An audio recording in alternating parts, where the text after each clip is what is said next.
power. All right, this is not man's doings, but the doings of our Father.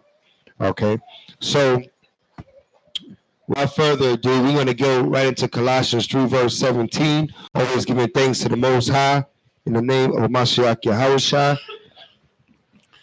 Colossians 3 and 17. And whatsoever you do in word or deed, do all by Hashem, Hamashiach Yahushua, giving thanks to the Most High and the Father by Him, by Hashem, Hamashiach Yahushua, throughout the Yad, Amen. Right, so all things we do in word or deed, we do it all in the name of the Most High, giving thanks to Him in the name of the Mashiach Yahushua, giving thanks to the Most High in the name of the Mashiach Yahushua. For, He is worthy. Everything we do, we go to the Father in the name of the Son, because that's order. The reason why we do all that we do, the reason why we keep the Shabbat day on the seventh day, because that's order, right? The Most High that we serve a power that He gives us order. Order meaning that there's a beginning and an ending. There's a certain way things are supposed to go, right? And sometimes when we do things out of order, right? When we suffer it. Everybody understand that? Because we didn't pick up the orders that the Most High has given us. He's given us many ordinances throughout Scripture. Right? And these are the things that we must follow. Right? Give me, before we get into the portion real quick, give me Colossians. Not Colossians, Corinthians 11. 1 Corinthians 11.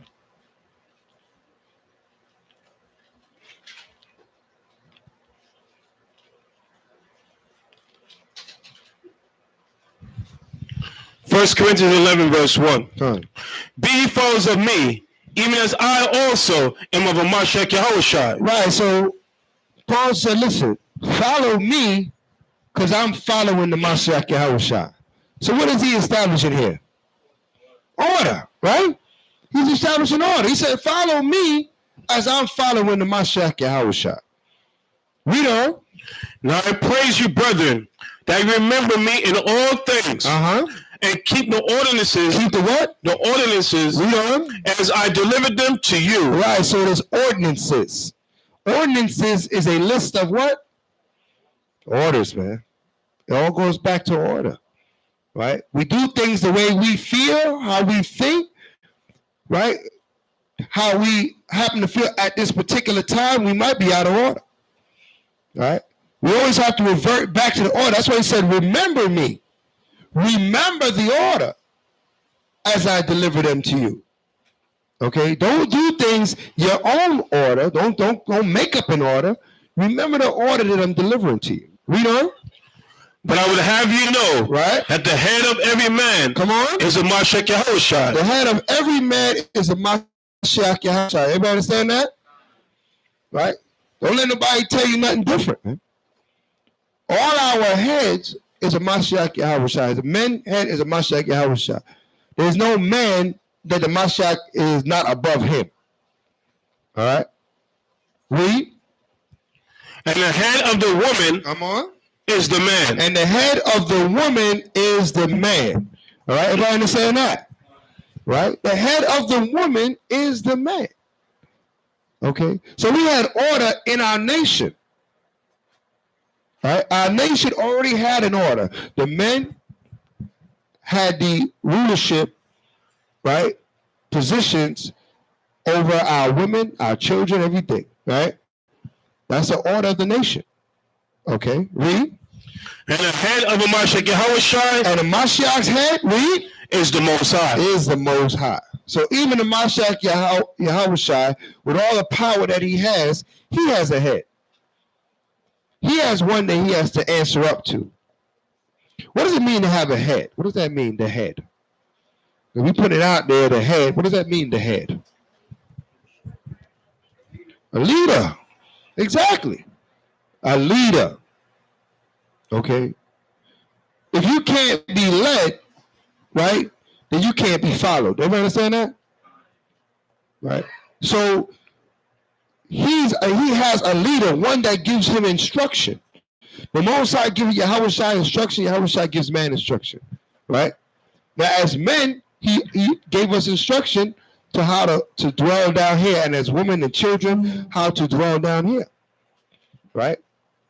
The household has a structure. Okay? Right? Even the sanctuary has a structure. When you go through even the tribes, they had a structure. Not every tribe can do what every tribe do. They had order. So we have to understand that the power that we serve is a power of order. Okay? Let's look at the family structure for a moment. Give me Colossians.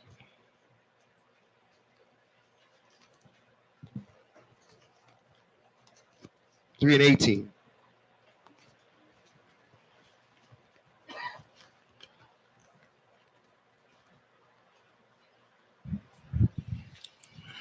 Colossians 3, verse 18. Come on.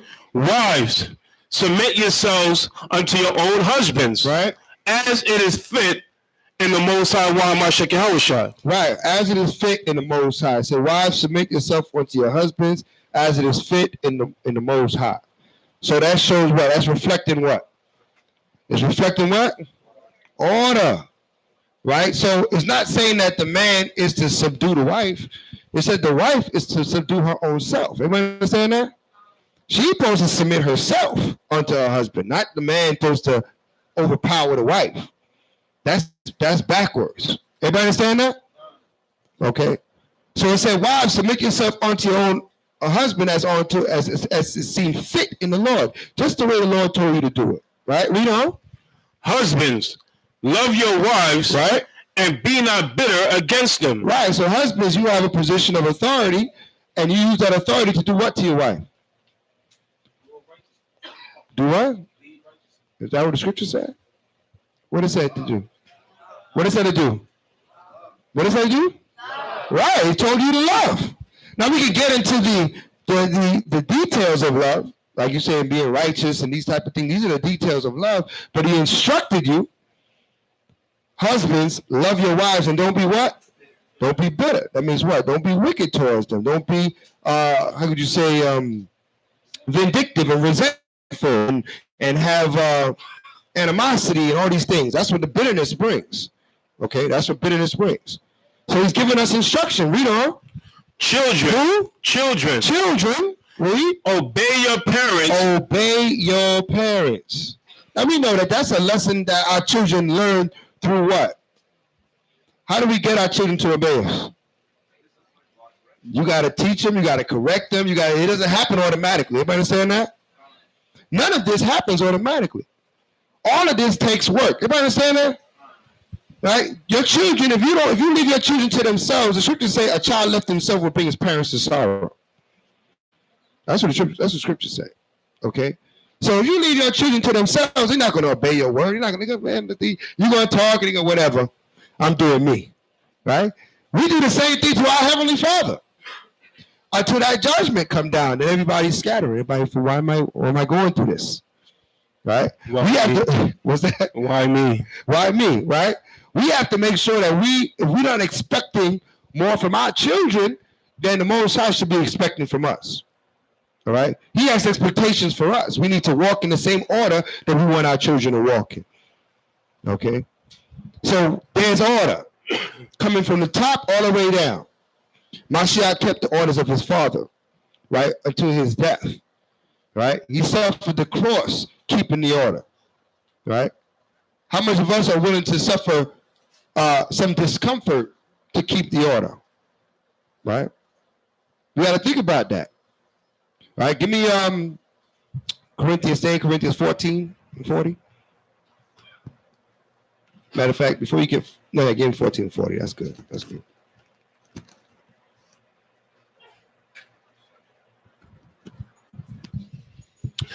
First Corinthians 14, verse 40. Let all things be done decently and in order. And in order, right? All things, not some things, right? All things, decently and in order. Okay, so let's keep that in our mind as we go into the portion, because Heavenly, give me the 33rd verse, because the Most High, he's not about that nonsense and confusion. All right? You the 33rd verse, same chapter? For the Most High is not the author of confusion. He's not the what? is not the author of confusion. Right? He didn't make us confused. We make ourselves confused. If you're confused with anything, you have brought that confusion upon yourself. All right? By not following the orders of the Most High God. All right? So we're being encouraged, we're being admonished to keep the order as the Most High gives it to us. Hallelujah?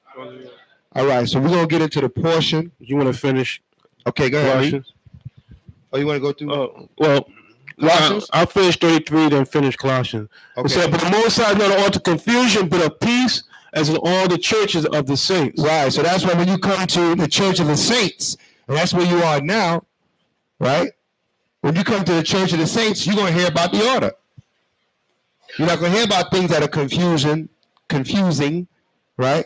Or any type of confusion, but you're going to hear about the order of the Most High, okay? And how to establish it, all right? You know, if you see a machine, you see like a vending machine, and you're thirsty, you want to get something to drink, and it says out of order, you can put your money in there? You'd be a fool to put your money in there, because it's telling you that's what? That it's not working, right? It's not working properly. You're not going to get what you want to get out of it. So if you living your life out of order, you're not going to get what you want to get out of it. Everybody understand that? It's simple. We make it more complicated. The order is plain. It's written. Let us walk in it. All right? Shayla. Shalom.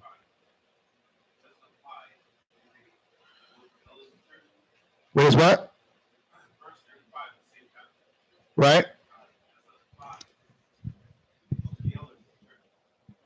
It's verse 35.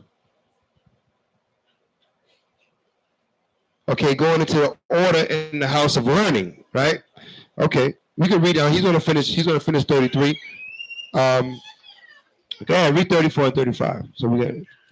Let your women keep silence in the churches, Right? for it is not permitted unto them to speak, Right? but they are commanded to be under obedience, Right. as also saith the law. Right. So it says they're not commanded for them to speak, but to be under obedience. So what does this mean? Huh? More specifically. Huh? They're not supposed to teach? Okay, what more? This verse is not going into teaching, but that is a true statement. But that's another verse. What is this verse talking about? What is this verse talking about? Anybody else? I heard wilding out. I heard not be able to teach. That's it. Let's read it again. Let's read it again. Let your women keep silence in the churches. Right. So when a woman comes to the church, should she be showing up, coming to talk or to speak what's on her mind? Should that be her intention? No, because that would be opposite of what the scripture say. I'm going there to learn something, right? I'm going there to keep silent, keep my mouth closed so I can hear, right? Read on. For it is not permitted unto them to speak. Because it's not permitted them to take the floor and to what? To oratate what they want to bring out. Everybody understand that? It's not saying that you got to be a mute, but it's saying that it's not for you to what? Take the floor and say, listen, I want to bring this out. Right? Like take like center stage. Right. Take center stage or command your speech to be heard. Read on. But they are commanded to be under obedience. But they're commanded to be under obedience. That means when we have orders here. You raise your hand, you get called on. Right? You ask a question. I ask a question. It's for everybody. You can speak if the question is asked. That's orderly. Everybody understand that? Read on. As also saith the law. As also saith the law. The law teaches us to be what? Obedient. Right? To be in order. Read on. And if they will learn anything, let them ask their husbands at home. Right. If they have an issue with the understanding that's coming out, they're supposed to take it up with their husbands at home. If they have a husband, of course. Right? Read on. For it is a shame for women to speak in the church. For it's a shame for women to start yelling out and rebuttaling in the church. So certain things will come out in scripture that you might feel indifference about it, right? You might feel like, oh man, I don't, that don't make sense to me, whatever the case may be. But it's not for you to say, oh, that's not what the scripture is saying. Excuse me, brother, that's not what the scripture is saying, right? You can't do that as a woman in order, Okay, a woman in order will take that up with their elder, their brother. That's why we have captains. That's why we have order in here. We have men that set aside to answer questions. Okay, and that's their job to answer your questions. So if you go to a captain or a question and he don't answer your question, you take it up the line. Just like when you go to work a store and the person behind the counter doesn't give you what you ask for, supervisor or manager, right? So you go to one of my captains and they don't answer your question, you take it up the line, right? Because we have order in here. We know we signed up for a job in the sight of the Most High. Our job is to have an answer. That's our job, to have an answer. All right. So we all take that upon ourselves as officers of this Light of Zion congregation. Okay. So if you have a question, you don't have a husband to go to your officer. Right? Right? Go to the closest officer to you. If you don't have the answer, he should either direct you to who has the answer or go get the answer and bring it back to you. Everybody understand that? Now we saying it in front of the men and the women, so there should be no confusion on how this works. Okay? You should not be asking someone questions, right? That's not an officer. Everybody understand that? Because we have an open door policy. I'm glad this is brought up. Throughout for asking this question. We have an open door policy at a Lot of Zion. People come and go, right? They get their lessons and understandings from who knows where, right? And they come and they have it within their head, right? But we have order in here. And it's not, if you want to know what Light of Zion teaches, then you consult one of the officers that is in the room. Hallelujah? That's order. That's what it's all about. It's not saying that somebody may not have the right answer that's not in here, but we don't know what answer they have. We know the answers that our officers have. So that's how we keep order in this gate. All right. So Scripture saying if she to learn something, go to her husband. Of course, if she does not have a husband, she goes to the officers, those that are set here to give her an answer. All right. Let's read. Oh, that was the verse that you were asking about, right, Con? All right, so did I answer? Okay, hallelujah. All right, so we're now going to any questions or anything that we touched on so far. Oh, sorry.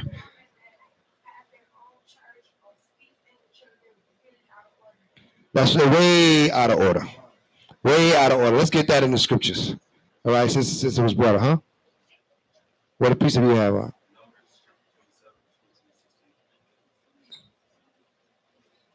Okay, before I go there, let's get, I don't know that, Titus. Okay.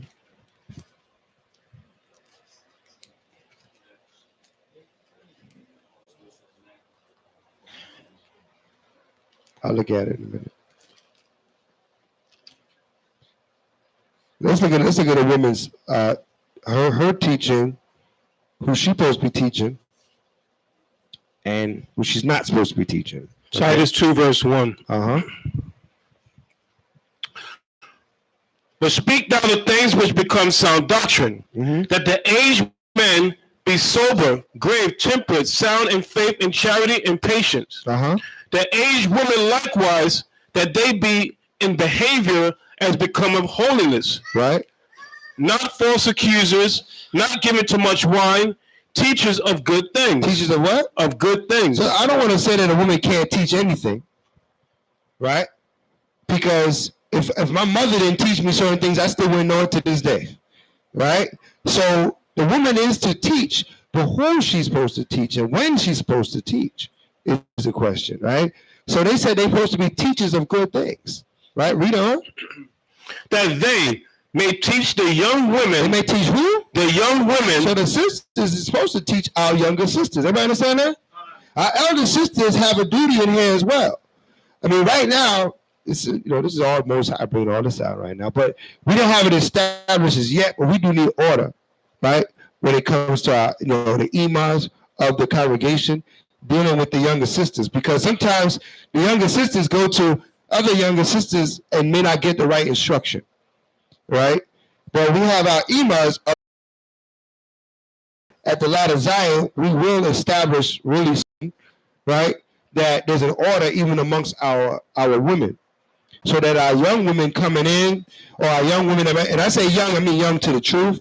I don't mean necessarily young in age, have some instruction of those that have been doing this quite a long time. Hallelujah. It's all about order. And the fruit of order, the benefit of being in order. So that they may teach the young women to be what? That they may teach the young women to be sober, to love their husbands, right? To love their children. Come on. To be discreet, chaste, keepers at home. Come on. Good, obedient to their own husbands. Right, so all these things are to be taught to our young daughters by our elder sisters. Everybody understand that? Because sometimes when it comes from a man, they might think that we teaching this for our own personal benefit, right? But when it comes from a sister, it's more understanding of their experience and how to run a household correctly, right? Because a righteous woman buildeth a house. This is what the scriptures say, right? Proverbs 14, verse 1, right? A righteous woman build a house, but a foolish woman does what? Tear it down with her own hands, right? So I want to fully answer your question. I don't want to say it's not given to a woman to never teach, but there is a place for her teaching to be done. And that's amongst our younger sisters, and she's supposed to be teaching them to do well, all right? To do well to their husbands, their children, their family, their household, right? There should be no elder sister teaching a young sister to do wickedly, okay? That lesson should never go forth, especially not in here. Hallelujah? Hallelujah. All right, so now that's where a woman is supposed to teach. Now let's go to where a woman is not supposed to teach. Give me 1 Timothy 2.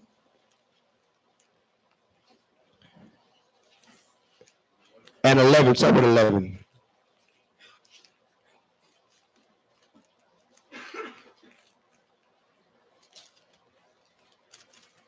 Two and 11, 11 and 12.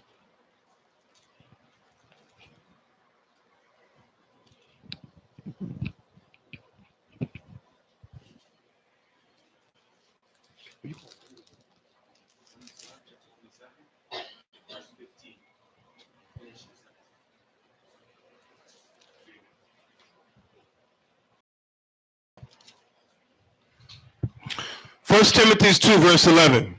Let the woman learn in silence with all subjection. Right, go ahead. But I suffer not a woman to teach, right, nor to assert authority over the man, but to be in silence. Right, so when a woman is not supposed to teach is when her teaching is going to cause her to do what? Assert authority over who? Over men. That's when a woman she's to shut down. Right? She's not supposed to teach to assert authority over men. So in that context, the woman is not to teach. Everybody understand that? So the Most High made it very specific. Right? There's a time for the woman to speak and teach, and there's time for her not to. Right?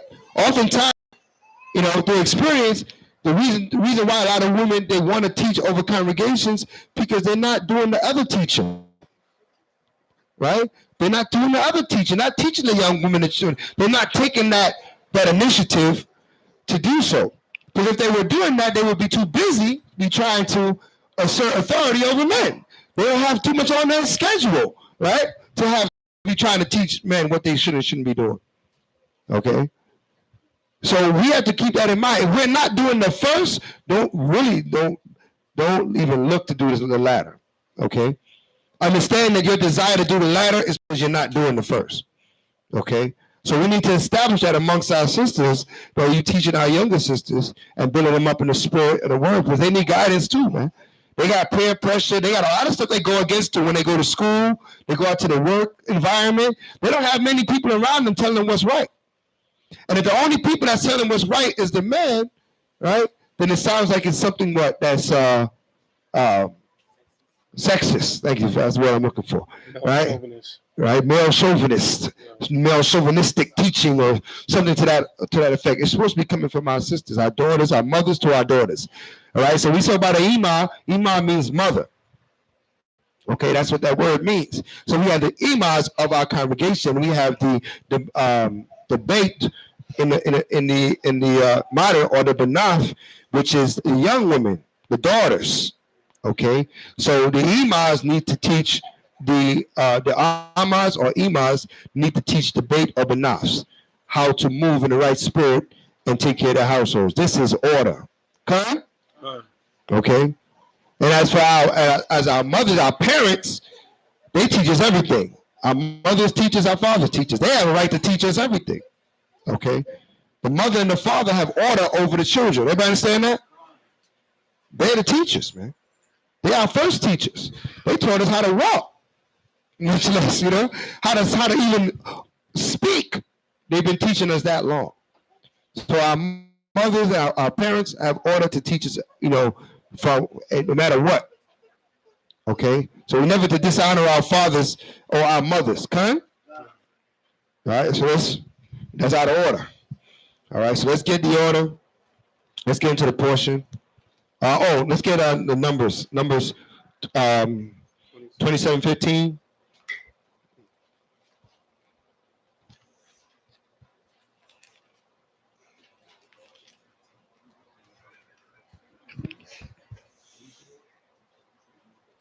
Numbers 27:15. Numbers 27, verse 15. And Moses spake unto Mosiah, saying, let the Most High, the power of the spirits of all flesh, set a man over the congregation. Set a what? And set a man over the congregation. Right, so that man is referring to a male, right? It's not just, mankind. It's talking about a male. He's supposed to be set over the congregation. Everybody understand that? Everybody see that? So he's praying to the Most High that the Most High set a man over the congregation. Because that's order. Right, read? Which may go out before them, and which may go in before them, and which may lead them out, and which may bring them in. Right? That the congregation of the Most High be not as sheep which have no shepherd. Right, be as sheep without no shepherd, man. Because, what do sheep do that have no shepherd? They're stray, they be wandering around. It's a good precept, all right, they be wandering around, they go astray. They might even hurt themselves. Okay? They might even hurt themselves because there's no shepherd. There's nobody looking over the flock. There's no one tending to them, making sure that they're guided correctly. And they're not going, they're just not moving with every wind of every doctrine. Okay? Because you don't want to be moved like that. Making too many people your shepherd. Next thing you know, every day you got a different doctrine in your head. Because you got shepherds, you got 52, how many, I can't even remember, about 1,000 different schools or shepherds or YouTube all claiming to be a leader, right? And you're following these people because they got a video camera and a YouTube account, all right? So we have to make sure that we're not doing this. Everybody understand that? That if you see something and it's maybe different from what you heard here, that you bring it to your elders before you let it resonate in your spirit. Because it's going to have you tossed to and fro. Okay? It's going to have you believing things that is not so. All right? So, just to establish order, it's all in the spirit of order that's coming out. All right? The water for that precept. All right, so we finished? Yeah. Let's go on to the portion now.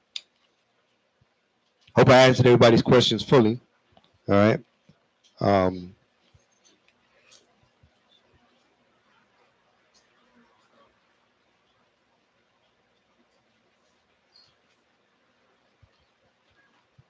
We're at Exodus 18, verse 1.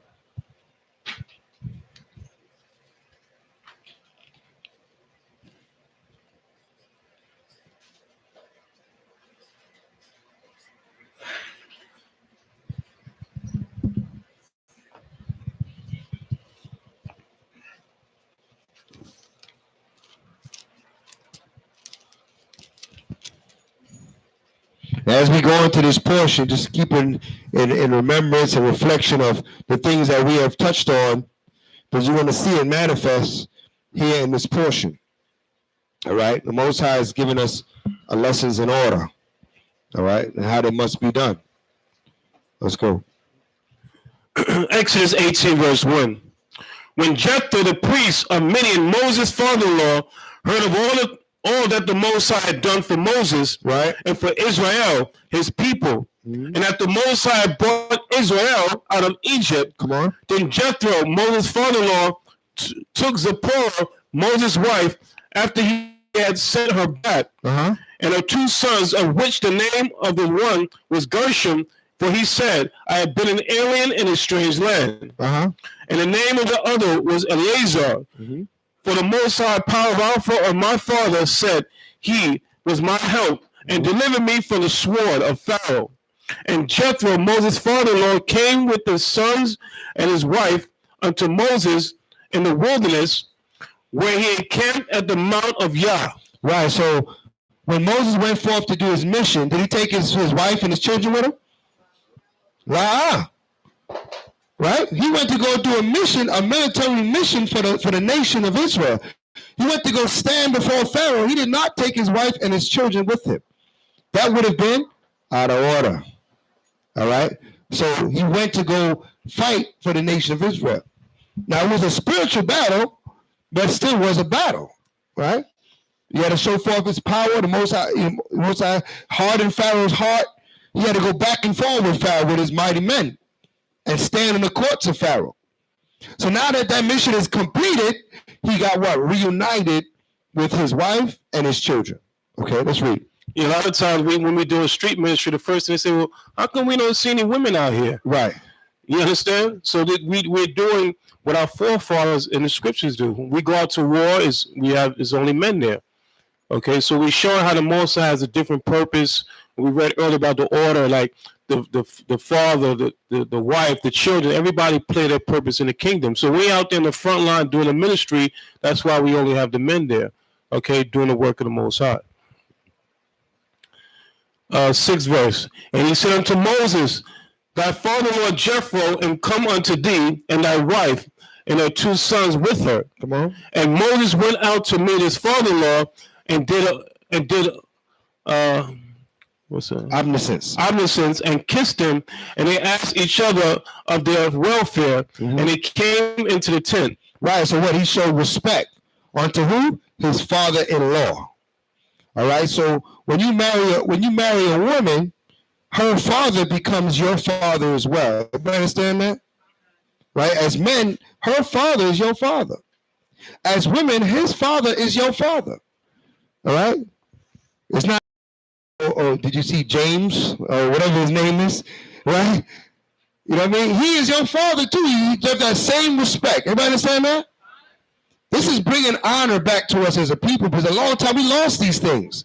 They seem simple, but when you lose these things, you lose all order and respect. All right? So if you're a young man and you have a wife, right? Her father is now your father.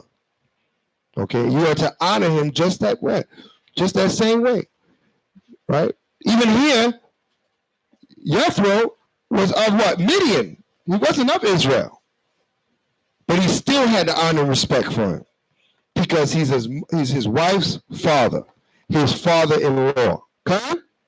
Let's read. And Moses told his father-in-law all that the Most High had done unto Pharaoh and to the Egyptians for Israel's sake. Right? And all the travail that had come upon them by the way, and how the Most High delivered them. And Jethro rejoiced for all the goodness which Yah had done to Israel, right? Whom he had delivered out of the hand of the Egyptians. Jethro said, blessed be Yahweh, who had delivered you out of the Egyptians, and out of the hand of Pharaoh, who had delivered the people from under the hand of the Egyptians. Right. Now I know that Yah is greater than all the gods. Right. He said, I know Yahweh is greater than all these gods out here. Right. Remember, Jethro is not a Hebrew. Well, he's not an Israelite, I should say. He's a Hebrew, not an Israelite. Right. So, but he recognized that the God of Israel was above all gods, and praised him for the work that he has done for the children of Israel. Read. Now I know that the Most High is greater than all the gods, for in the thing wherein they dealt proudly, he was above them. And Jethro, Moses' father-in-law, took a burnt offering and sacrifice for Yah. Mm-hmm. And Aaron came, and all the elders of Israel, to eat bread with Moses' father-in-law before the Most High. Right, so he got the meat, he sacrificed unto the Most High, blessed the Most High, they cooked it up, and they went to sit and have supper.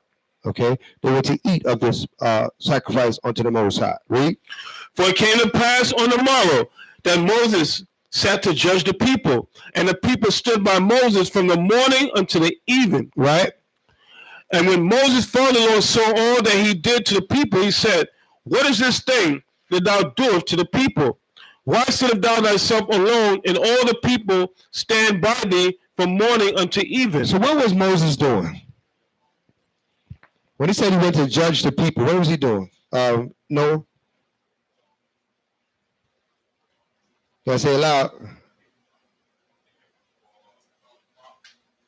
Solve their problems, right? They were going to them with their issues, with the matters, right? Moses is saying, this is what happened, this is what's going on, right? And the council, that's what's going down, right? Council is going down, right?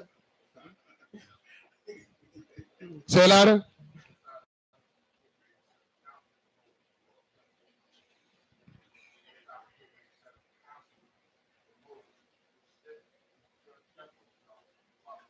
Right. So now Moses is getting counsel from Jethro, from his father-in-law, right? And the Most High going to bring it through Jethro, right? But concentrating on what Moses was doing, he was hearing the matter of his people and ruling right or wrong according to the will of Yah. Because he, being Moses, Most High is dealing with him, right? And what giving him wisdom. And he would then take that wisdom and hear the matters between the men and women and children of Israel and judge the matter or counsel the matter, see how to work out this matter, work out that matter. Read on. And Moses said unto his father-in-law, Because the people come unto me to inquire of the Most High. Right. When they have a matter, they come unto me, and I judge between one and another. Right. And I do make them know the statutes of the Most High and his laws. And Moses' father-in-law said unto him, The thing that thou doest is not good. Right. Thou wilt surely wear away both thou and this people that is with thee. Right. For this thing is too heavy for thee. Right. Go ahead. Thou not art able to perform it thyself alone. Right. Come on. Hearken now unto my voice. I will give thee counsel, and the Most High shall be with thee. Be thou for the people to the Most High word. Right. That thou mayest bring the causes unto the Most High. Right. So be thy to the people God word or Yah word,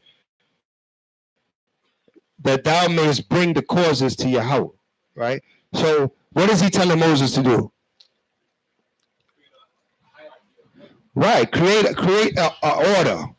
Be towards the people Yah word. So when the people are going to look towards the Most High, they're going to look towards Moses. Okay. So he's supposed to what? Elevate.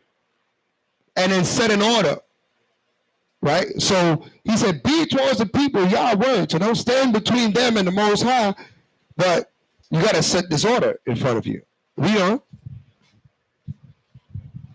And thou shalt teach them ordinances and laws, right? And shalt show them the way wherein they must walk, and the work that they must do. Come on. Moreover, thou shalt provide out of all the people able men, such as fear Yah, men of truth, hating covetousness, and place such over them, to be rulers of thousands, and rulers of hundreds, rulers of 50s, and rulers of 10s. Right. And let them judge the people at all seasons. And it shall be that every great number they shall bring unto thee, but every small matter they shall judge. So shall it be easy for thyself, and they shall bear the burden with thee. Right. So what he's saying up here? Order. Right? So who did he set at the top of the order? Who did he set at the top of the order? Moses on earth. Moses. He said, Moses, you be towards them Yah word, and then you set up, and then you teach them, right? Your officers, right? Which these men are going to become officers, become captains. Teach them about the Most High. Teach them the law, statute, commandments, right? And then set them up. Once you realize they have a good learning, set them up, the ones who hate covetousness, the ones who hate sin, the ones who are not lustful, discern between the men and say, you know what, this one could be a leader, this one could be a captain, this one could be a captain. right? Not because they know the word automatically makes them a captain. Everybody understand that? But he had to discern how, their deeds and say, well, covetousness, these are ones that's not out there doing wickedness, right? Set them up. Men of truth, men are not known to be lying, right? Such as fear the Most High, walk in his ways. These are the men that were selected to be captains, okay? And then he put them in order. So first he selected men to be captains, and then he put them what? Captains of 1,000, rulers of 100, rulers of 50, and rulers of tens. So he set the order, the Most High. We follow this order here in the light of Zion. Okay, we have order. Okay, I don't see my 1,000 here, right? Maybe he went to because he was here earlier to fix fix some things and come back. But my captains of 100, call my captain of 100 that are here. Stand if you're a captain of 100. Right, we have 3 captains of 100 in the room right now. Of course, there's more standing. Of course, there's more captains of 100. Right, but we went earlier. We asked questions. If there was a question and you need an answer, these are captains of 100. Everybody understand that? Let me have my captains of 50. Captains of 50, any in the room? There you go. Right. We have 1 captain of 50 in the room. Okay. Let me have, no, you are captain 52. All right. We have 2 captains of 50. If you have questions, they are here. They have answers. Okay. If they don't have answers, I already told you what to do. Right. Right. You can sit captains of 10. All right. So we have captains of 10 in the room. All right. You have questions, they have answers. All right. Reason why we do this to establish what? Order. It's all about order. Right. And then we have our officers. You may be seated. Then we have our officers. Right. Officers stand. Right. Soldiers, officers. Right. Right. These men are in the runnings to be captains. They're not officers to stay officers. They are officers to become captains of 10, captains of 50, captains of 100, captains of 1,000, and one day be elders, right, of their own congregations. You may be seated, right? So we have an order set here as it is written in the Holy Scriptures. Hallelujah. Use the order. Use the order. Right? We set this order for a reason. Because this is what the Most High Council, and he saw that it was good and it was performed and it was perfected in the word. Okay? Hold that also. Give me was it Numbers 1?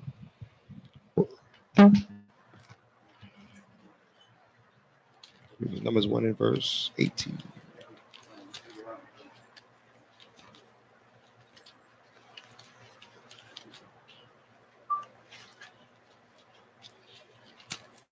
I got you.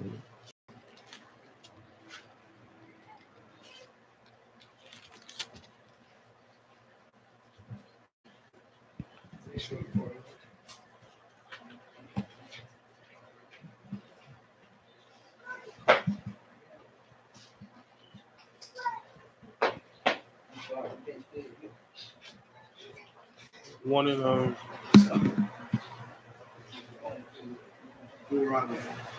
Deuteronomy 1 and 16.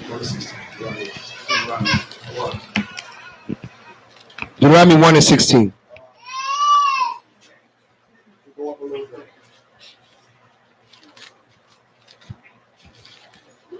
Start at 13.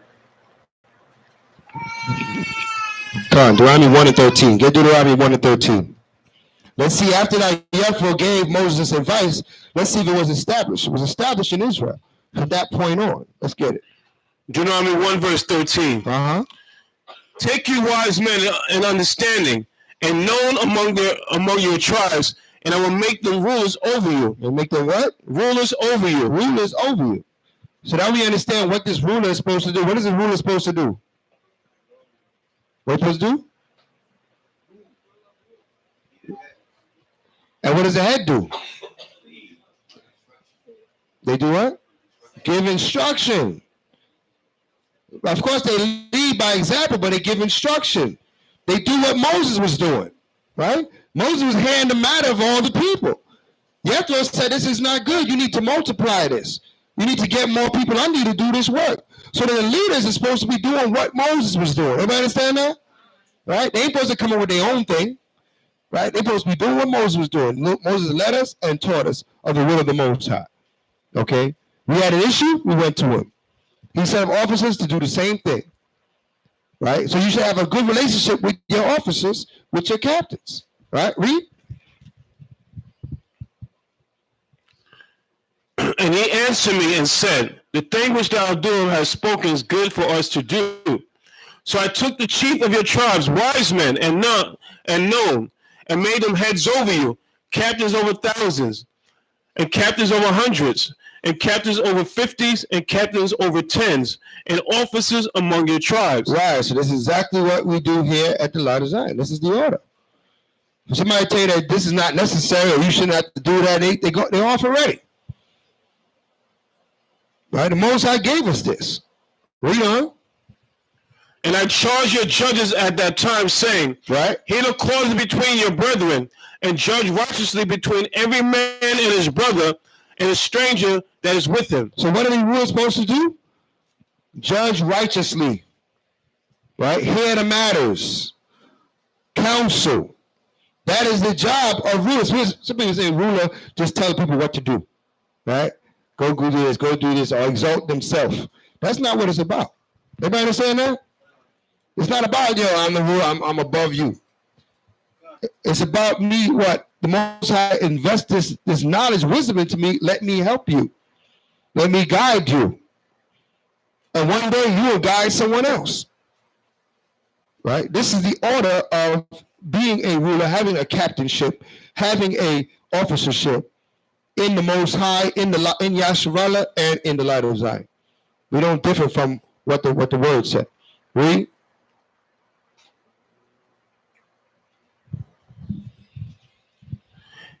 Ye shall not respect persons in judgment, right? But ye shall hear the small as well as the great. Come on. You shall not be afraid of the face of man, right? For the judgment is of the Most High. Come on. And the cause that is too hard for you, bring it unto me, and I will hear it. Right. So something more is too difficult for a captain of a 10. What are you supposed to do? Go to a 50. The 50 say, no, I don't got this. Right. What are you supposed to do? Go to 100. Right. And so on and so on. You're supposed to take it up the ladder. All right, this is order. We don't need the white man to tell us how to get in order. Most already told us how to be in order. Okay, we got to. The white man learned order from us.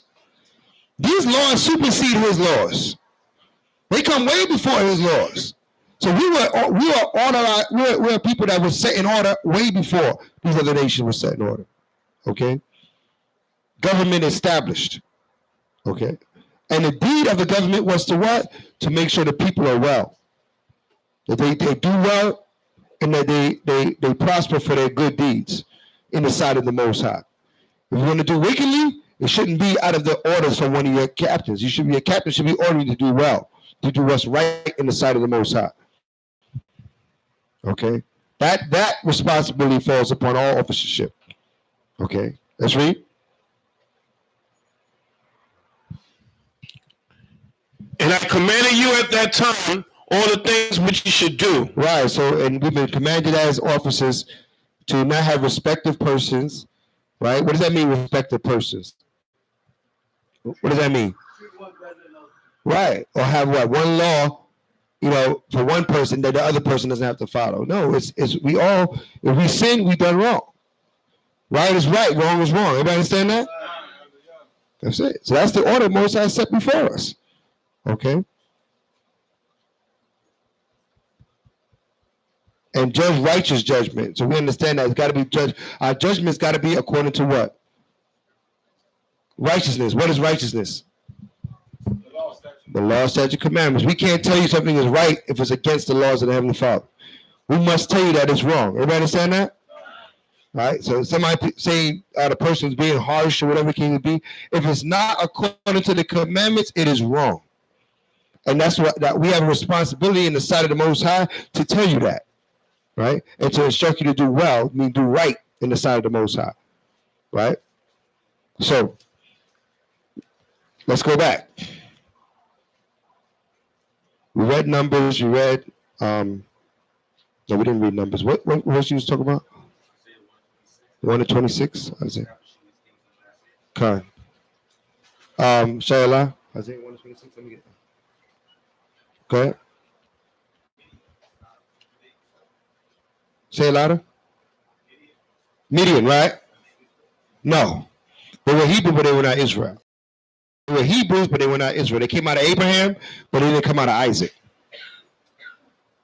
Right. So, you know, they were near unto us, but they were not of the chosen. Okay. Just like when we go to Israel, like we look at all Ishmael, but there's a lot of there's Abraham's children over there too that we mistake for Ishmael. Because remember, Abraham had other children. So, you know, when you go over there, you see the other families of Abraham, but they know who they are. They know they're Abraham's children. They know they're not Ishmael, right? Because we're over here in the Western civilization. A lot of information, a lot of history is taught from, you know, our enemies. They're not giving us the truth as far as all the breakdowns of all the nations. So once you travel, you get to see the rest of Abraham's children when you go around the world. Okay, so we can't be a lot of us restrict our learning and our information from right here over in America, and we're we hold ourselves back from true knowledge. So it's good to say a man that travels abroad gather what much knowledge. So there's a lot of information out there, a lot of history that have been taken away from us. Right, so is that time now? This is a time of information where information is out there. I mean, it used to be a time where stuff was held back. Now you could just Google everything. You know, one time you had to actually go to the library. You had a library card. That's thing of the past. You had to have a library card. Go to the rent a book, or they had the microfilm where you had to go and put the thing in there and slide the thing down to get like outdated information. Right? Yeah, it's antique. They don't know about that, right?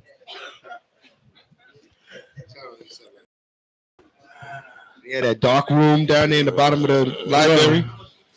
And you had to go down in the dark room and look at it.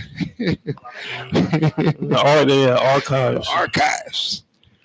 Isaiah 1-26. Come on. And I restore thy judges as at the first. Right. So the Most High said, and I will restore thy judges as at the first. Who are the judges? The captives. Everybody understand that? The Most High is going to restore this. So it's going to come back. And that's what we're witnessing now. Read on. And I counsel this as the beginning. Afterward thou shalt be called. Right. And thy counselors from the beginning. So the judges are counselors. Everybody understand that? And their job is being restored in these last days. So we shouldn't have to go elsewhere to get instruction, to get guidance. The judges and the counselors are being restored this day. Hallelujah. Hallelujah. Through the wisdom, knowledge, and understanding of the Holy Scriptures of the Most High. Right? Let's go.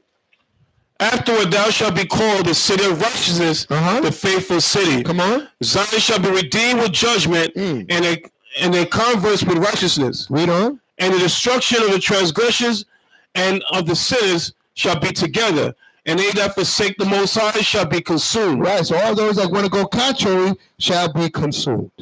So what? It's being reestablished before our eyes.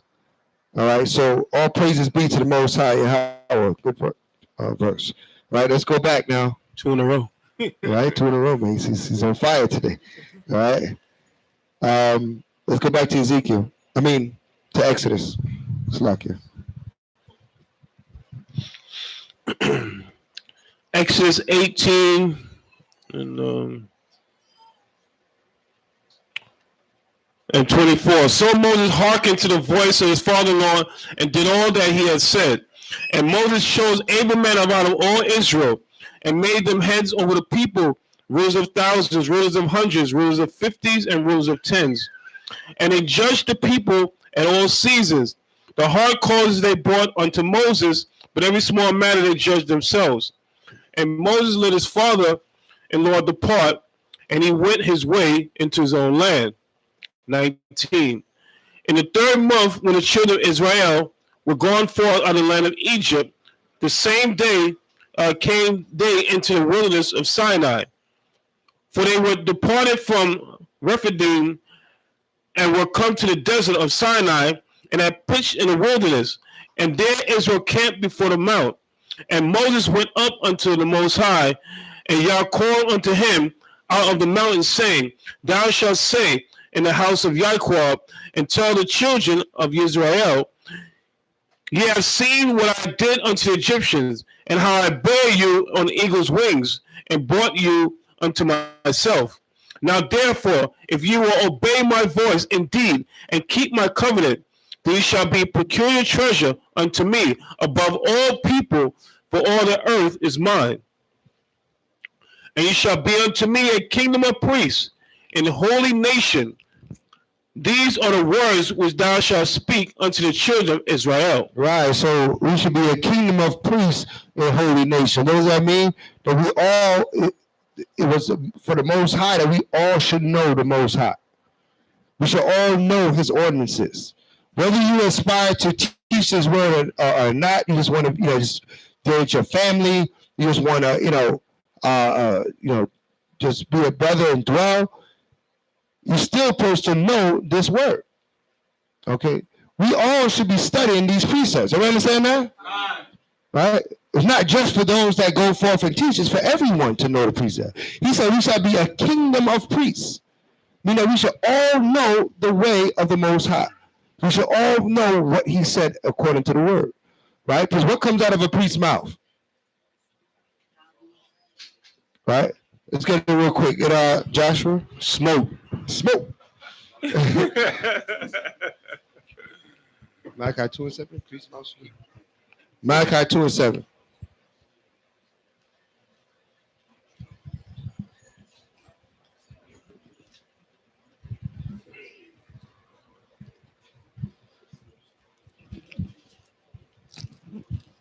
Where's my brother Ari at?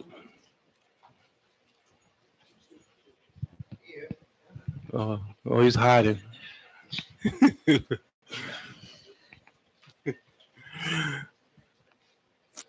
Malachi 2 verse 7. For the priest's lips should keep knowledge, right? And they should seek the Lord at his mouth. They should seek what? The Lord at his mouth. Right, so a priest's lips is supposed to keep knowledge, and we should seek the law at his mouth. Meaning that when he speaks, he should be speaking the law, statute, commandments of the Holy Scriptures. Okay? He said we're going to be a kingdom of priests. So what should we be saying? What should we be speaking? Wisdom, knowledge, understanding the commandments of the Most High. That's what should be coming out of our mouth. Right? It's simple. Read that verse again. Tell where you at. Malachi 2 verse 7. Come on. For the priest's lips should keep knowledge, and they should seek the Lord at his mouth, for he is a messenger of the Most High of hosts. Right, for he is the messenger of the Most High of hosts. Right? So that's what our priest is supposed to how they're supposed to operate. A lot of people in this world, they call themselves a priest and a preacher, a pastor, but they're not giving you the laws. Are they really a preach? Are they really a pastor? Are they really a priest? Is the Catholic priest a real priest? He's a fake priest. Right? Don't try to honor him because he put that little collar on his neck and try to give him some respect that he don't deserve. Because he's not teaching our people to keep the law, statutes, and commandments. He's a fake priest. He's a false priest. Okay? Because a priest's lips, he's not following this. So when they try to pull that priesthood on you, don't listen, you ain't no priest, man. That collar don't make you a priest. All right? That theological school doesn't make you into a priest. For you to be a priest, your mouth must keep the commandments of the Most High. Hallelujah? Hallelujah. All right, so let's go back. So we said we're going to be a kingdom of priests. And we're going to be a kingdom of people that knows, all right, the will of the Most High. All right, let's read.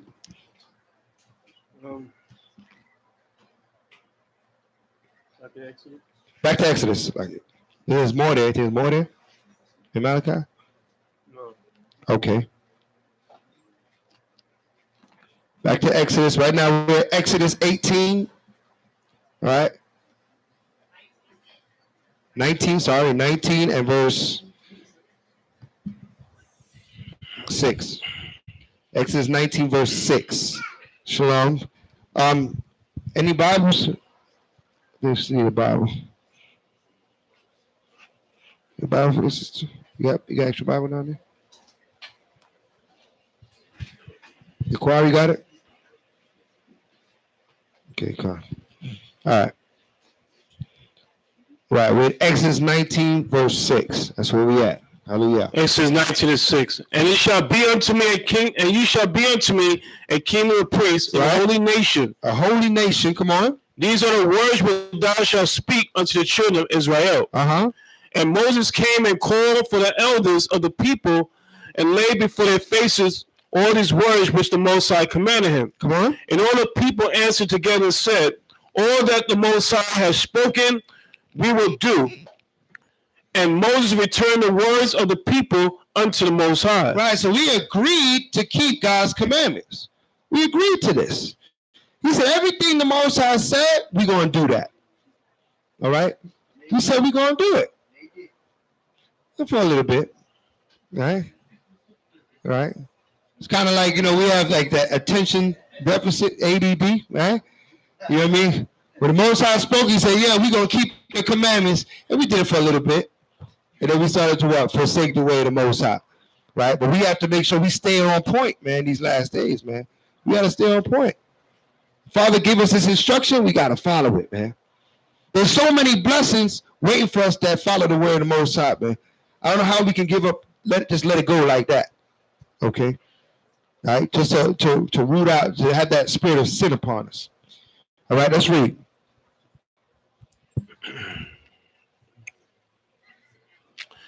And the Most High said unto Moses, lo, I come unto thee in a thick cloud, that the people may hear when I speak with thee, and believe thee forever.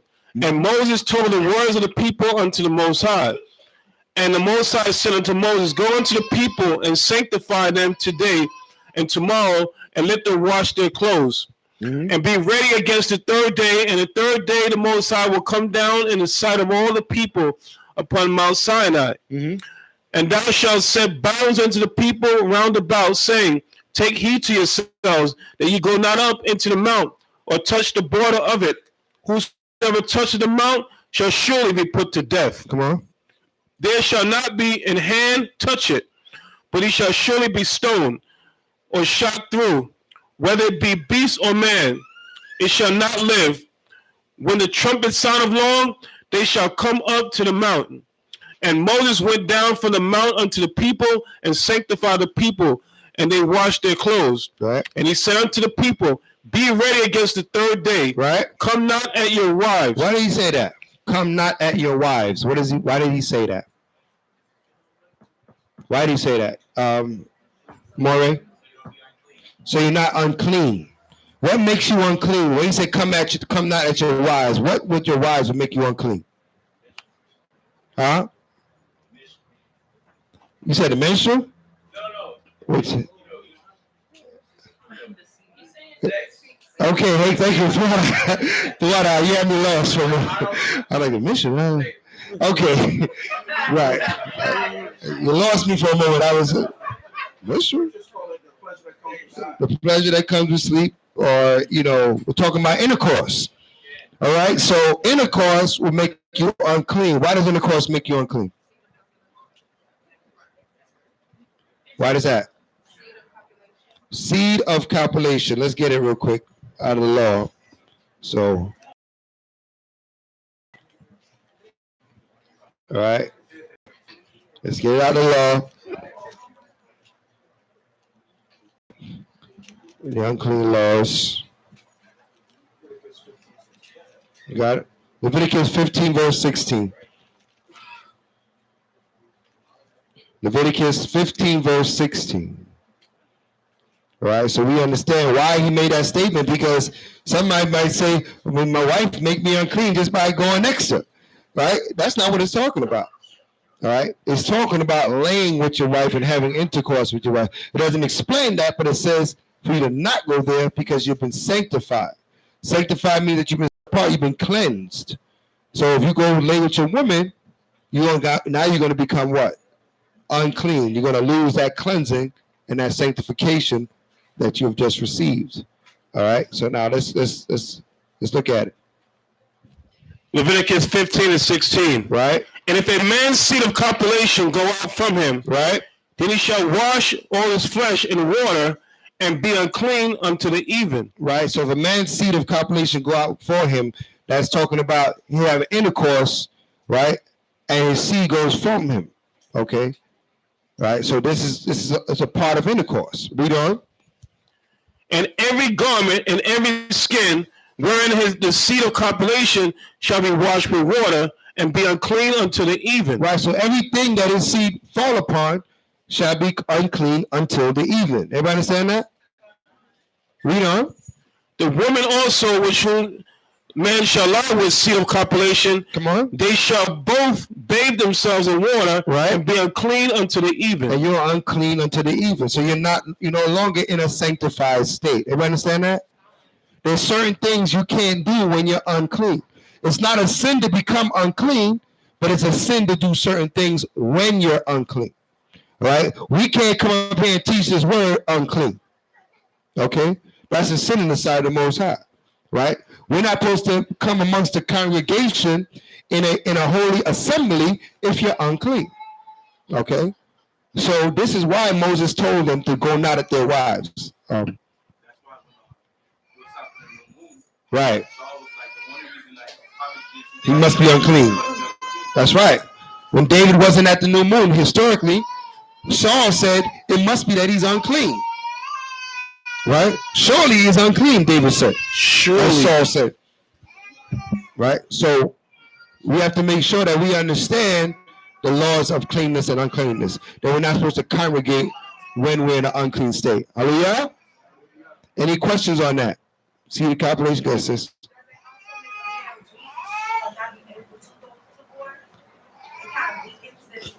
Weakens their strength. I have to ask the priest that who's above me. Is that weaken your strength, priest? I don't know. We get stronger. No. He says it makes us stronger. All right. I go with the priest breakdown on that. It makes us stronger, sis. Doesn't make us weaker. That's an old sports thing, though. I know about it because I play football, so I know. They say, "Oh, don't touch the wire, whatever the case may be, because you ain't gonna be as strong on the field." Right? I don't know if it's true. You know what I mean? I don't know if it's all that true. You know what I mean? But I guess you retain, whatever strength you want to retain. Right? That's why he lost the fight. Okay. It might be physically true then. Who knows? But the scriptures don't really tell us. That's got something out of your own experience. If it weakens you, then I wouldn't do that before you go to battle. Right? You don't want to get killed. All right? You don't want to get killed because you was laying with your woman. All right? So, but on a clean and unclean level, we're not to go at our wives or lay with our wives when we are going to do the Lord's work, his business, okay? We're going to go through sanctification. We're going to do prayer for someone. Sometimes we go to the hospitals. We do hospital prayer. Sometimes that's not a time to be engaging in any kind of intercourse with your wife until you're unclean. Until when? Until the sun goes down. Okay, 2 things have to happen. You have to bathe, and you're unclean until the sun goes down. So if you, Let's say it again. All right, you have to bathe, right? And you're unclean, running water, right? Ain't not a bird bath, running water. Okay, we know what a bird bath is, right? So not that bath. You need running water, and then you have to wait till the sun goes down, and then you're back to your clean state. Okay, so if you were to lay with your woman tonight, you'll be unclean until when? Sunday night. Okay, we'll make that clear. Because the day is from sundown to sundown in the Lord. All right, so make sure we can't take for granted that people know this. This is a good information. All right, so from sundown to sundown is a day according to the Lord. So if you lay with a woman early that day, are you unclean when the sun goes down? Huh? No, right? If you what? If you bathe, right? If you bathe, that means that when that sun goes down that same day, you back to your cleanliness. No, it doesn't have to be 24 hours. It doesn't have to be a whole day, right? It just has to be sundown. That's the key until the even. Okay? So if you lay with your woman earlier that day, but you teach it in the night and you bathe, you're clean that even. Everybody understand that? All right? Very good that we get these laws. Okay?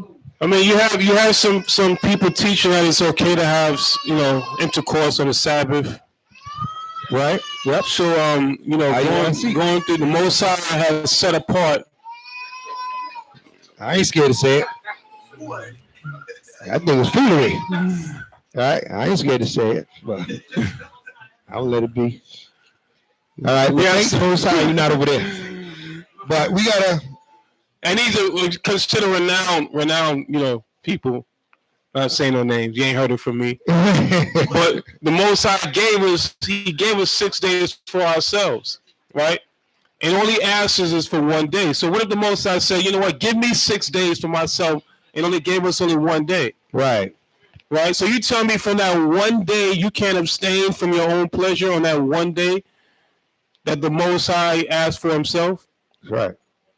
So that's being completely selfish, right? So the Shabbat days will be set apart, right? That we devote our time and actually in the 1 day, do we actually even give a 1 day? Because how many hours in a day most of us sleep? 6, 7, 12? You know, the scripture says, who that loveth sleep. You know, the scripture says about loving sleep. I'm going to pull that scripture. Right? And then, you have, we come here, some people, you see that some people are ready to bolt out of here as soon as the praise come on. So how much hours do you really give for the Sabbath? Mm-hmm. Right? So in actuality, we really 12 hours that the Most High is getting on the Shabbat day? You understand? I remember when we were coming up, when we had the sanctuary in Brooklyn. Right. We would be there from like 8 o'clock in the morning. 8 in the morning, right? 8 in the morning until sundown. Mm-hmm. Okay. So it wasn't like, we were looking to leave and go somewhere, like some people trying to catch the cell before it goes away. Right? We look forward to spend that whole day. You understand? Praising, communing, just giving the Most High His day. So we gotta come back to that. Mm-hmm. That's why, a lot of time we always pushing this captivity. What's the purpose of Shah coming back if we're comfortable here? If we're not saying I'm gonna leave America, okay, what's the purpose of him coming back if he's supposed to come and redeem us out of this captivity? But if we're showing him that we're comfortable here, what are we doing? We're prolonging our captivity here, right? Even when that whole thing, when a lot of people were pushing the year 2000, it could have been that Yahushua maybe come back the year 2000, but what happened? A lot of people were looking for it. A lot of people like were forcing his hand, we said 2000, but the scriptures clearly said that what? No man know the hour or the time, right? So he said he's going to come back like a thief in the night. So now you got a situation like Dwayne Wade, how he's officially changing his son's name to Zaya, right? So you see that's sacrifice. All these guys they're doing sacrificing children, just like back in the day how you sacrifice our children to Molech. So this is modern day. But this guy lost his mind.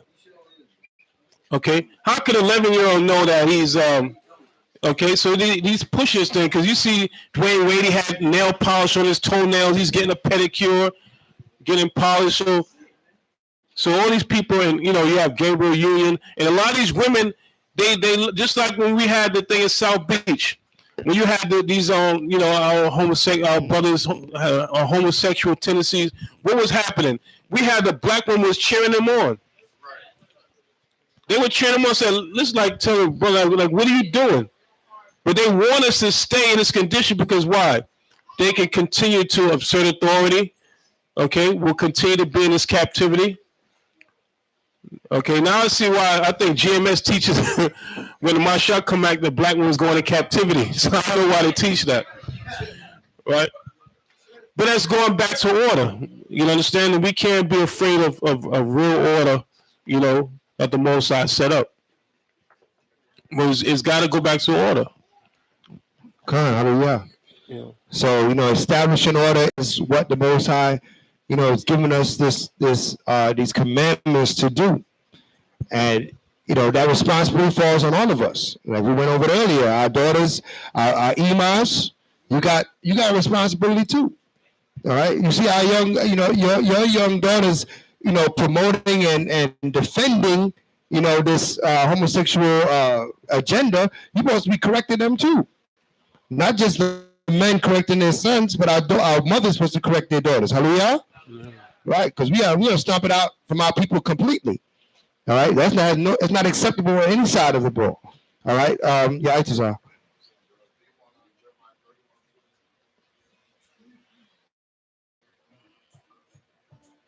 I don't think so. I don't know. Top of my head. I'll check it out. Let's go back to Exodus 2. Huh? A woman shall compass a man? Oh, no. I should have in my head, but nah, we go. It may come back up, though. I'll keep it in the clip. Let's read. We're going back to going out at your wives, right? Meaning that no intercourse, because that would make you unclean. Okay? And the Most High has sanctified us at this point in time, sanctified this area so no unclean thing can enter into a sanctified area. All right? It would be an abomination. All right? Let's read. 16. And it came to pass on the third day in the morning that there were thunders and lightnings, and a thick cloud upon the mount, and the voice of the trumpet exceeding loud, so that all the people that was in the camp trembled. Right. And Moses brought forth the people out of the camp to meet with the Most High. And they stood at the neither part of the mount, and Mount Sinai was altogether on a smoke, because the Most High descended upon it in fire. Right. And the smoke thereof ascended as the smoke of a furnace, and the whole mount quaked greatly. Right. The whole mountain was shaken at the presence of the Most High. Okay. So his power descended upon the top of that mountain, to the point where what happens when the angels are on the scene is the elements are thrown around. Right. We learned that through scripture. Right. Anytime the chariot was there, what did they see? They saw the whirlwind. They saw the shaking. They saw the fire. These are all elements that show what? That an angel has come into the midst. Okay. So when an angel comes in his glorified body, the elements of the earth start to react this way. All right. Let's read. And when the voice of the trumpet sounded long and waxed louder and louder, Moses spake, and the powers answered him by a voice. And the Most High came down upon Mount Sinai, and the top of the mount. And the Most High called Moses up to the top of the mount, and Moses went up. Mm-hmm. The Most High said to Moses, go down, charge the people, lest they break through unto the Most High and perish. Right. And let the priests also, which come near to the Most High, sanctify themselves, lest the Most High break forth upon them. Come on. And Moses said unto the Most High, the people cannot come up to Mount Sinai, but they are charged of us, saying, set bounds about the mount and sanctify it. Come on. And the Most High said unto him, away, get thee down, and thou shalt come up, thou and Aaron with thee, but let not the priests and the people break through to come up unto the Most High, lest he break forth upon them. Mm-hmm. So Moses went down unto the people and spake unto them. Right. So Moses is talking to the angel, let him know that, listen, yeah, we set up a border down there. Moses said, man, listen, you need to go down and charge the people. All right, because he knows what? We're very disobedient people. Yes, he set the borders and all those things. He said, go down and remind them, charge them that they don't touch this mountain. Because if they touch this mountain, what's going to happen? They will die. right? The Most High said, he said he will break forth. The Most High will break forth. That means what? He's going to show his power and he's going to destroy you. All right. So just setting the order, right? And Moses conversing with the Most High, able to go back and forth and talk with the Most High. Okay. And talk to the angel that represent the Most High. All right. Letting them know that, listen, my power is here. We must stay sanctified. Don't go towards it. Just go get Moses. You see how the Most High gives a bunch of what? He gives a bunch of orders, man. Instruction. He didn't leave anything up to Moses' own interpretation. A lot of times, these pastors and these preachers and these churches lead you to believe that you can serve the Most High any way you feel like serving him. But if Moses couldn't even do that, how come you can do it? Right? Moses couldn't even come up with his own idea. He had to do exactly and he even went back to the Father and said, well, I already set the bounds. He said, man, go. Moses said, go down. I'm telling you what to do. You better do what I tell you. All right? That's the power we serve. He requires obedience from us. From each and every one of us, he requires obedience, not your own thoughts, your own mind. Your own mind will have you going, in a circle. Right? If you don't have the precepts to administer what you're supposed to be doing, not doing, we'll be lost, man. Right? We'll be lost without this word. I don't know if you saw the post where they showed Joel Osteen ripping up the Bible, right? Talking about how it's going. It's talking about what he was saying about it talks about strife and suffering, all the stuff like that. And in actuality, it's not even referring to their people. All these things you read about in the Bible is talking about our people. You understand? But we have rejected the heritage the Most High gave us. That's right. Okay, we want to call ourselves all these different denominations. A lot of our people still celebrating Valentine's Day. Right. Okay. A lot of our people. You have people in supposed to be in this truth. Israel still celebrating Valentine's Day. Say it ain't so. Okay. I'm not calling no names. Okay. Say it ain't so, right? Brother. So you ain't heard it from me. But I mean, these are things that we gotta separate ourselves from this kingdom. Okay, you have all this. The brother Zaquan, right? Frank Zaquan, he was at the summit. This is one of the books that he wrote, and this book is it's a go-to guide. It gives you a breakdown the history of all these pagan holidays. Holidays, right? And it gives you a breakdown on the Valentine, so we get a chance to go into that. But they already, Esau, in the beginning of the year, they already do an estimate of how much they're gonna make. It's called the holiday hustle. Right. It's called the holiday hustle, controlling the black mind and finance. Right. By Frank Zaquan Jordan. Right, and he don't like me to say his whole name, but I'm saying anyway. Frank Zaquan Jordan, right? Well, if he wanted to buy it, he got to. I don't know, but one of his books, this is another one of his books, right? Uncovering the evil of America, and he put KKK in the word America, right? Right. That's also by Frank Zaquan Jordan. So he has some pretty good books breaking down, how this system works against us. Because a lot of people, we saw it in the stores. I know you was in the stores. This Valentine's Day, it takes over the whole store, right? It'll move everything around. You can't find the butter. You can't find the cheese, right? Because they got all this nonsense on the shelves. Our people is buying it up. Right? Right? Right? Yeah, I was going to look it up real quick. Because this, it's good to understand that this Valentine's Day is rooted in a very evil festival of the Romans, right? Lupernica, I believe it was called, right? But we'll get it. But it was about lust and about being his for the day, right? That's not what the Most High is about. Being somebody's for the day. How long? If you lay with a man, that man is your husband. How long are you supposed to be together? Forever and ever and even forever. All right, that's what we do. We do with marriage. We don't do it being mine for the date. All right, yeah, there it goes. All right, so The holiday of Valentine's Day probably derives its origins from the ancient Roman festival of Lupercia, Lupercilia, Lupercilia. All right. In the early days of Rome, all right, fierce wolves roamed the woods nearby. The Romans called upon one of their gods, uh, uh, Lupercus, all right, Lupercus, to keep the wolves away. A festival held in honor of Lupercus was celebrated February 15th. The festival was celebrated as a spring festival. Their calendar was different at that time, and with February falling in the early springtime.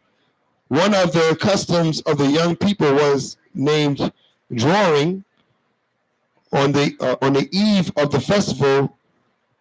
Let's get down to the point. Let me see here. Young man drew, slipped the girl. All right, the girl whose name was chosen was to be his sweetheart for the year. So it's not for the night, it was for the year. So if he got a woman that day, she would be his for the year. And after that year, they go about their business, right? So this is all breeding a culture of, that's kind of like that dating culture, right? Where it has an expiration date. Oh yeah, I used to talk to him. Oh, I used to be with him. Ain't no used to being with in the Most High's eyes. Everybody understand that? Right? We established something different in Israel, in his chosen, in his sanctified ones. And when a man and woman come together, that is a lifelong covenant in the sight of the Most High. All right? What you got? A little bit more information here. Roman feast of Lupercilia, a pagan love festival in 496 AD. Pope Valerius changed Lupercia from the 15th to the 14th to try to stop the pagan celebration. The church realized that there was nothing wrong with celebrating love, only the pagan element insulted the Most High, right? Insulted God. So Lupercia was done away with, but it had left its mark on St. Valentine's Day. Valentine had become known as the patron of lovers. So that's, how it come about. So we don't celebrate any Valentine's Day because it's not of the Lord, right? It's of our oppressor. And the scriptures say, learn not the way of the heathen. So we're not going to learn, we're not going to envy any of the ways of our oppressors, right? He has his ways. We have the ways of the Most High God, right? So good. Yeah, before they even done putting down the Valentine's Day stuff, they got the Easter stuff. Right, already. Now they're going to have bunnies and eggs, which is another festival of the Romans, man, of Greeks. That's not to do with the Bible. It has nothing to do with the Bible. There's no Easter, the Easter that's written in the Bible, that's injected in there, but that Easter comes from the worship of what? Fertility. Fertility God. That's why you got eggs and bunnies, right? I always tell people every year, the same Easter bunny is the same bunny on the Playboy magazine. It's the same bunny. Represents the same thing, which is fornication, right? That's what it represents. So we stay away from all of those things. So, all praises to all of you that did not take part on Valentine's Day whatsoever. Hallelujah. Hallelujah. Right? It didn't touch your spirit. You didn't go through the aisles and feel lethargic or anything like that. Say, oh, I remember when, and all those type of things. Listen, forsake all that madness, man. Right? You saved money. That's right. Right? Because Valentine's Day makes a lot of money, right? For the chocolate and florists and stuff, Bears industry, they make millions of dollars every year on that day. Millions of dollars, right? So as we start keeping these commandments, we're weakening their economics of our oppressor, because he expects to have us in the store in those days, but we're not buying anything anymore. The more of our people wake up to this truth, we're not buying anything anymore. So now they stocking the shelves, and the stuff is still on the shelf. Eventually, they're gonna realize something has changed, right? So that's why he's starting to do these attacks against the Israelites. We start seeing he's gonna start attacking us more and more. And we messing with his pocket now, right? We can say we want to say, but when you mess with his pocket, now you're a problem that needs to be taken care of. Okay, so we gonna mess with his pocket. We're not doing any of his wicked pagan festivals. No Valentine's Day, no Easter, no Christmas, none of that nonsense. New Year's, Thanksgiving, all of that is abomination. Okay. But I know some cats was glad to come to the truth because they was tightwads anyway. You know, that's an excuse not to buy anything. Now I got a righteous law not to buy anything. But we do have a gift-giving holiday coming up called the Purim. Hallelujah. All right. With that being said, hallelujah. All right. So I'm gonna look out for right the gift on the women's side. On the women's side, right? What's the data? We're at the time of the announcements, Marshall. So last night, this week I actually, because Valentine's Day was coming, I was pushing to make the sign. You know, I started it, and then Captain Monachazak finished it. Right. I was able to take it out last night, Friday night, and preach against that wicked holiday. You know what I mean? Right. Valentine's Day. Hallelujah. Hallelujah. Yeah. But I did send you a text about the days I was off by one day. So. Well, good, dude. It's time for the announcements. Okay. It's 3:10. Well, you want us to go over it first before you bring it up? I also want to say something also too, because we actually talking about Israel being at the mount, you know, and Moses going up. Just past August, this guy got beat up by a security guard by the mountain, because you know they have at Mount Sinai, they have security around there. Still to this day, you know, Moses went on the mount, right, and saw the Most High and the fire and everything, but still to this day they have security guards around there protecting the mountain. Why? You know what I mean? So now it was a big issue over there not too long ago. I just found it on the news that the security guard beat up one of the guys trying to, you know, be at the mountain. I guess I don't know what he was doing. I don't know what he was trying to do, but that's how you know that this Bible is real. Why would they have security around that mountain? What would be the purpose of it? In fact, that mountain to this day is gated. Right. It's considered U.S. right protected territory. Right. All right. So you're in another country. Yeah. Right. You're in Saudi Arabia, and you got your U.S. protected gating around that same mountain. The same mountain that's written about in the scriptures to this very day. All right. So when people question the Bible, those on the higher ups, the Illuminati, things like that have they know this Bible is real, right? That's why they like when people question the Bible. They promote that, right? Because they don't want everybody else to understand that this Bible is real, okay? And that the things that are the recordings that went down in the scriptures, they have the artifacts, they have the chariots at the bottom of the Red Sea, they have them in the museum in Egypt, okay? They rooted them out of the water and brought some to the museum. So these things all came to pass, all right? And they know these things came to pass. But here in America, they try to block us from this understanding, all right? Go ahead. Yeah, and they also, what I do for a living, I drive a van. I help, senior citizens. And it's a lady on there from Germany. She's 80-something years old. And she was just so happy to tell me about the Russian icons, and about the Black Madonna. Like, I didn't know about it, you know what I mean?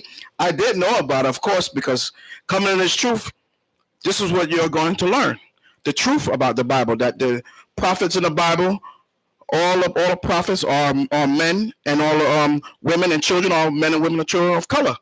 So she was actually telling me, she's all happy, you got to see this. I said, ma'am, I know already. She's like, wow. I guess when she talked to other people that are, of color, we don't know anything about the Russian icons. I mean, Kahan has the book. You see the Black Madonna. You see everybody in there are color, right? So, just when you say the Black Madonna, you got to explain that because they don't know what the Black Madonna is. Not talking about Madonna now. No, you got to explain what that is. I know right now when you look, down in Doral, they have a big picture of the Virgin, so-called Virgin Mary, right? And they have, of course, as Esau. So all our prophets, all our teachers that are written in the Bible, Esau has been promoting them to be Caucasians, right?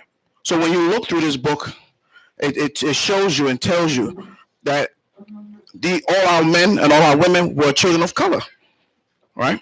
So I'm sorry, you coming down? All right, come. Right.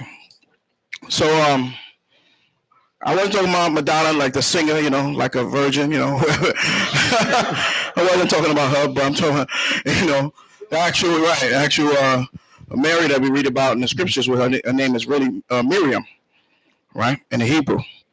So currently right now, the dates for the next new moon will be February 23rd at evening. Okay. February 23rd at even. Put it in your phones. Lock it in. And that would be the month of Adar.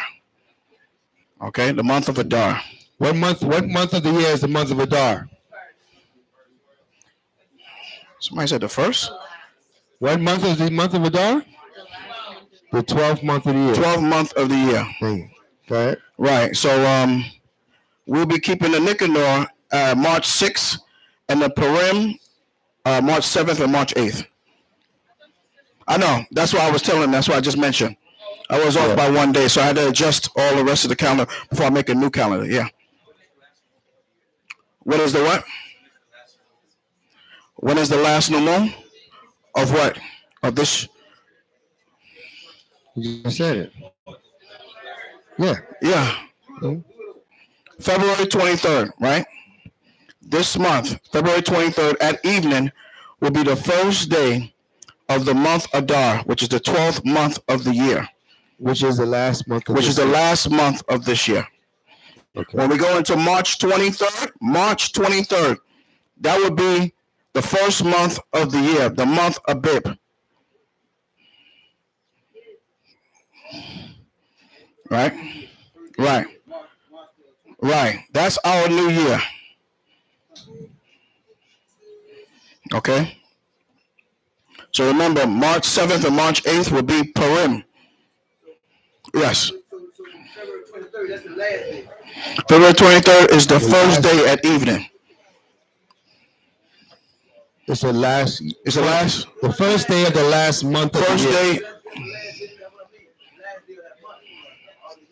It's the first day of the last month of the year. February 23rd. Right? So that begins the last month of the year. All right. Okay. I can't give you any more dates into the year because we're working on the calendar. Let's understand that Purim is 2 days, huh? Right.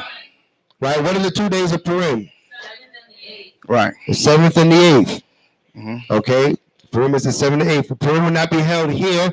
We're actually going to hold it at a hall. We're going to deal with that particulars today and express to you where it's going to be held. Okay. Right. But as you can see, it's kind of hard to hold it here. We're outgoing. Right. So we're going to have Purim at a different location. But it's a 2-day festival we're going to be going over Esther, the book of Esther. Right. On the first day. And preceding that, we're going to have food. And then the second day is a day of games and food, right? Because part of and gifts. This is what Purim is, how you celebrate Purim. So some of you, they might be your first year celebrating Purim. You know what to expect. Okay. The first day we're going over the book of Esther, and we will have a dinner, a feast. The second day we will feast and have games, right? And gifts. All right. That's how we celebrate the feast of Purim. All right, so it's all about, if you want to get yourself acquainted with Purim, you can read the book of Esther. It's only 9 chapters, right? It's a quick read. There's a lot of good information, and you can read it and get yourself familiar with Purim and what it's about. All right, go ahead. The rest of Esther. Am I going to do what? A color theme for Purim? Nope, no color theme for Purim. Okay. We're all going to be going around the room. We're all going to be, have a committee set up so we can make sure everything is done in order and that nothing's forgotten, right? Food wise and entertainment wise for the Purim. All right. Listen, as far as we're doing the grab bag, right? We're doing the names, the names. Listen, if you know that you do not want to get someone a gift, please do not put your name in there to receive a gift because we're not dealing with that this year. We have people that say they want to be a part of it.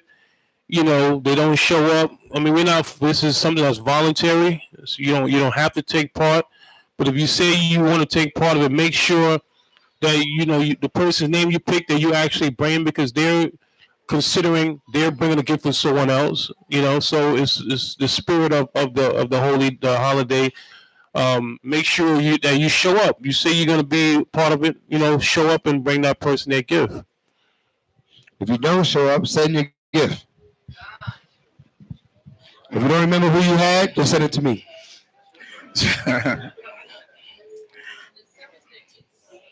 Yeah, I want to say also too, man. Get the Most High a hand for that Hebrew Summit. All right.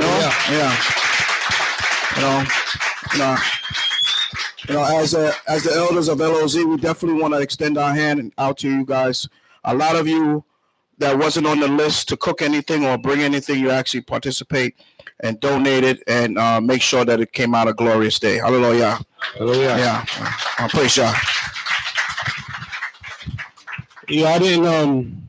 This it fell on my spirit. I didn't mention to the chief minister and the minister yet, but I'm considering having a LOZ appreciation event. For everybody that took part. I mean, we all give ourselves a round of applause. The most on the Mashiach I'm getting texts, voice messages. Everyone that came out because Scripture say where there's no vision, of people perish. So I already said that I wanted to give everyone that came here a full Hebrew experience, right? So I didn't want somebody to buy an airline ticket, book a hotel, Airbnb, and they didn't enjoy themselves. There was an event for every age group, right? So it was a beautiful experience. I mean, sometimes here at LOZ we make it seem like it's easy. But we know all the work that went behind the scene to put this thing together. It wasn't easy. I think one night I think I only got like 2 hours sleep. Yeah. Right. So I mean, it was a lot, and I started getting anxiety when the week came up. At first it was like it seemed a long time away, and next thing you know, the summer was here. Yeah. Right. So just making sure everything fell in place. Things could have happened, but it didn't happen, and that took a lot of planning. So the next summer is going to be in North Carolina. But I said I feel sorry for the location going to have it after this because we raised that bar a whole nother level with this summit, right? So now people that's starting to come in, they're gonna look to have that same experience. Also the vendors. You had people that actually came to a summit for the first time. Some of the vendors, he just like one that was selling the Yah shirts. That was his first Hebrew experience. That's right. And he had a good time. You can see some of the people were just coming to truth. You can see some of them were newbies, right? But we showed them how it should be being an Israelite. So that's the main thing. So again, I want to thank the congregation for pitching in and representing. Just give yourselves a hand again. That's right.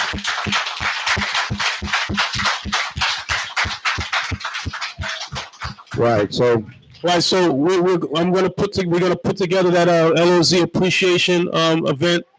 We're gonna let you know when it's gonna be. Just to show the appreciation everybody that kicked in. We're going to put that together and let you know when that's going to be coming up in the next couple of weeks. Right. All right. So the time now is 3:25. It's time for the break. Take the break. We want y'all to be back by 4:15. So we have one more chapter to go in the portion. So please be back in your seats by 4:15. Enjoy your break. You know, if you have something to eat it, stretch your legs, walk around, and then we'll be right back into the portion by 4:15. All right, so try to let's not be late.